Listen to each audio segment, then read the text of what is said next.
Hello, students. In the previous lecture of jurisprudence, we had discussed the ancient theories of natural law in relation to Roman society. And now, in this lecture, we are going to study ancient theories of natural law in relation to Indian society. In India, the Hindu legal system is the most ancient legal system of the world.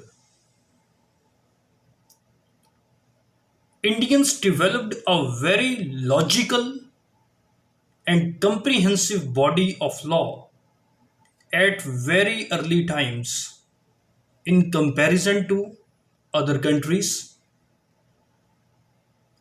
In India, a sense of justice prevails in the whole body of ancient Indian laws. But, however, frequent changes in the political system and frequent changes in governments and number of times foreign invasions in India, one after the other, prevented the systematic and natural growth of Indian legal society. Under the foreign rule, no proper attention could be paid to the study of this Indian legal system. Even many theories and many principles of Indian legal system are still unknown, are still uninvestigated. Now the question arises whether there was any concept of natural law or not, and if there was any concept of natural law,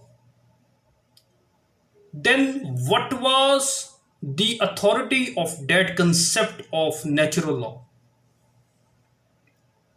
And the relation of natural law with the positive law are some of the questions which cannot be answered with great certainty today. However, if great efforts can be made, some principles can be pointed out in this respect to show that there was the concept of natural law in India, which was in existence in ancient legal system.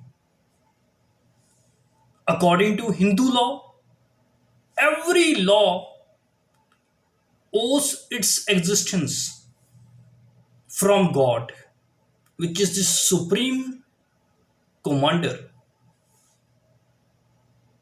According to Hindu legal system, law is given in Shruti and Smritis.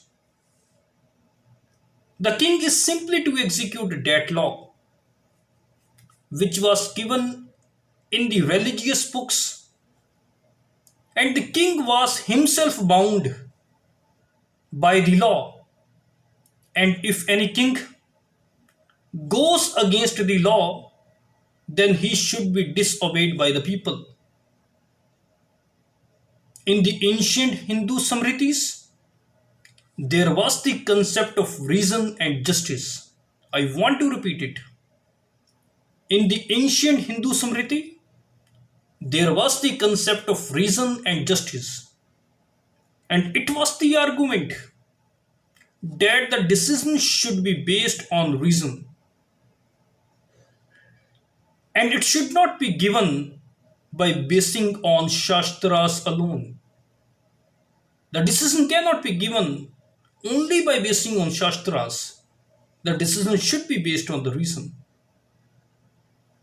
If any decision lacks the reason, then that was considered to be the failure of dharma. That there is a failure of dharma by a judgment which lacks reason.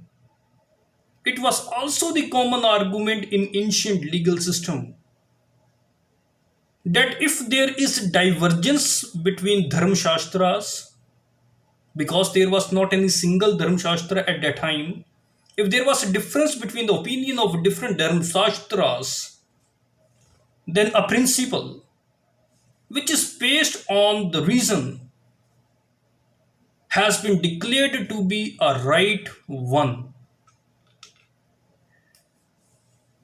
So, in this way, we can conclude that principles of justice were considered as guides in the matter of interpretation of Dharma Shastras.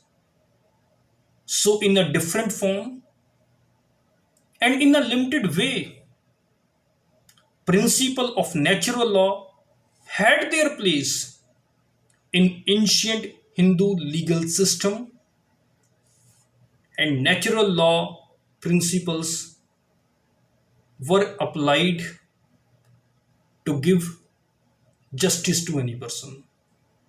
So this is something about ancient theories of legal system in India from the point of view of Hindu society.